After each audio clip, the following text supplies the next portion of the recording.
Good morning, good afternoon, good evening guys, welcome to ChrisIsTalkin, and this is my weekly anime review for Drifters. Yes, I'm outside, basically I'm on my way to my friend's house and I was watching Drifters on a train, so I thought I'd do a quick live reaction before I get to his house, as I don't have my tools and stuff. So yeah, and this is the only place I could find lighting. So once again, do subscribe if you're new to my channel, because I do weekly and daily anime videos, nerdy videos like Nintendos and all that kind of stuff. So check out the videos and the links down below. Subscribe and like this video if you do like it, and let's go on. All right, so now in this episode we find out more about the Drifters and what their goals are and why they're there, pretty much, from the that lady who's been watching the Drifters since the beginning of the first episode. And we've got Nobunaga. He's just been calling her Oppai the whole episode. He couldn't even give a damn to remember what her name was. He just gave no fucks in the slightest. One thing I do like is that we also find out the name of the guy behind the desk. His name is Morisaki. And another thing is this episode focuses a lot on comedy elements, comedy themes, and throughout this episode, which was, I'd say probably 2/3 of this was comedy themes, and when they were serious, they really were serious. For example, with the elves who ended up killing that mini army that came, the troops, not the army, the troops that came over just to like kind of pillage and just do some dumb shit. Yeah, so basically it's focusing on the consequences of that and how are they going to survive now that the actual army are going to notice that their troops haven't returned from seeing the elves, and the rumors are that the Drifters are the ones who have been taking out the army. So the army sent out 200 more of their troops to go sort that out. Sorry, I'm walking now. Sent 200 more of their troops to go sort that out, to try and figure out what's going on and to take out anybody who needs to be taken out, because this is some serious shit. And what's kind of interesting as well is that the humans really look at the elves as weak and like nothing, even though in this episode we find out a lot about the elves' backstories and where they came from.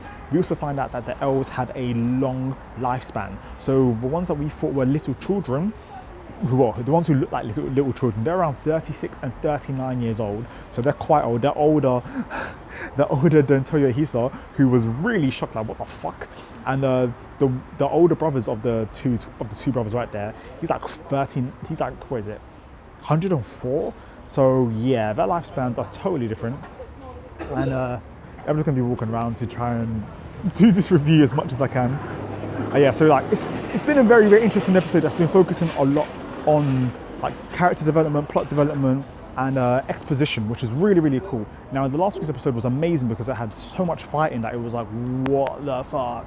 But I loved it. So last week's episode I thought was amazing. This week's episode focused a lot more on getting us more information on the backstories of the characters and what they're doing. For example, the main lady, the lady from the Octoberist organization, she mentions to Toyohisa, Yoichi, and Nubanga that the point of the Drifters are there to try and save the current war that's going on, because there's a war going on between like the Octoberist organization and like the Dark King of the Ends, basically. And the Ends are basically Drifters, but evil. And what's interesting is at the beginning of the episode, when she mentions this, Nobunaga is like, has some weird face, has like a really weird facial expression where you kind of notice like is he a good guy or a bad guy? Because I think from his history in this series, he's meant to be a bad guy, a guy who's pillaged, a guy who's like gone around and taken control of like countries and killed people and stuff. So technically he's not really a good guy, but his personality in this is very jokey.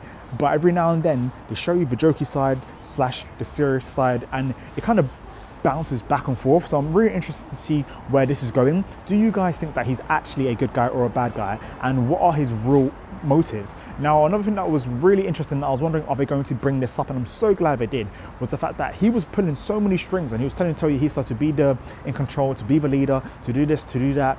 And at first I was like, all right, this is really, really good, but is Toyohisa that stupid that he's not even going to question why he's being told to do all these things?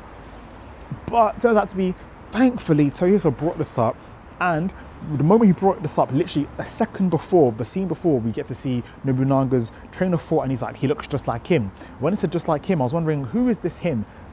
Turns out to be, he looks just like his son. And if Nobunaga's son was actually killed right before he died, or right after he died, basically, and because Nobunaga was actually dead, only Toyohisa, sorry, brain fart, only Toyohisa would know, because Nobunaga's technically dead in his world, so he's been dead for like a couple hundred years, so this is some crazy shit.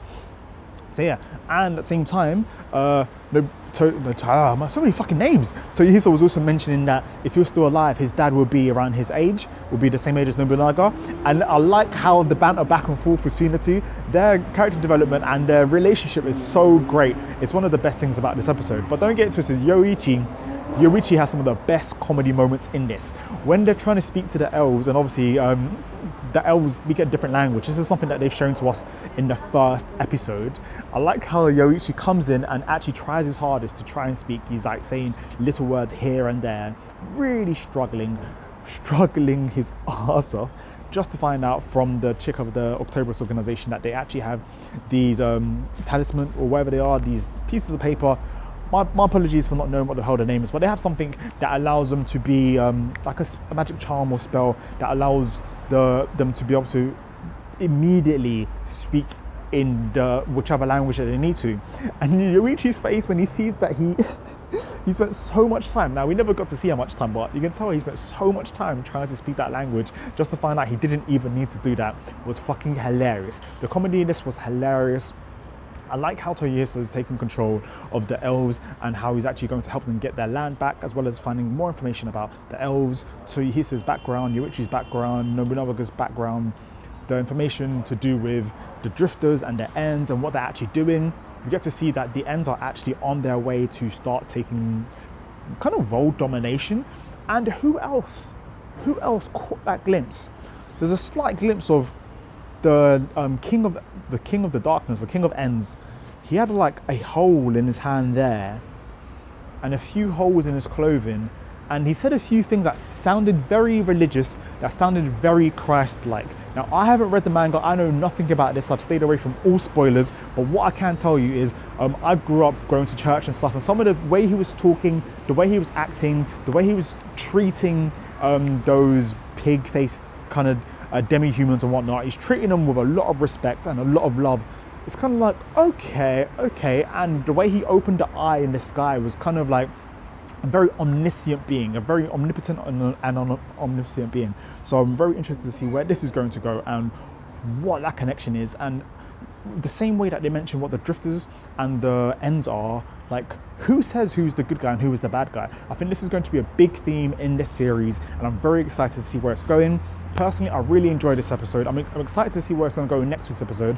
If I'm at home, I'm going to try and do a live reaction because it seems like there's going to be a crazy fight that's going to happen, because at the end of the episode, the troops have more troops, 200 troops have actually come back to that land of where the elves were to try and figure out what happened. And they get there and no elves are there, no drifters are there, and they're just kind of just out in the open. They're like, what's going on here? And in the trees we get to see Toyohisa and the eyes of what I think maybe the elves, or yeah, it's definitely the elves, it can't be nobody else. The elves, Toyohisa and Yoichi, and it looks like they're going to start taking shit down. It looks like things are about to hit the fan, and I can't wait to see what's going to happen in that episode. Anyways, hope you've had a great day. Do like, share, subscribe. Let me know your comments and your thoughts on this episode, and I hope to see you guys very soon. This is Chris is Talking. Have a great day. Peace.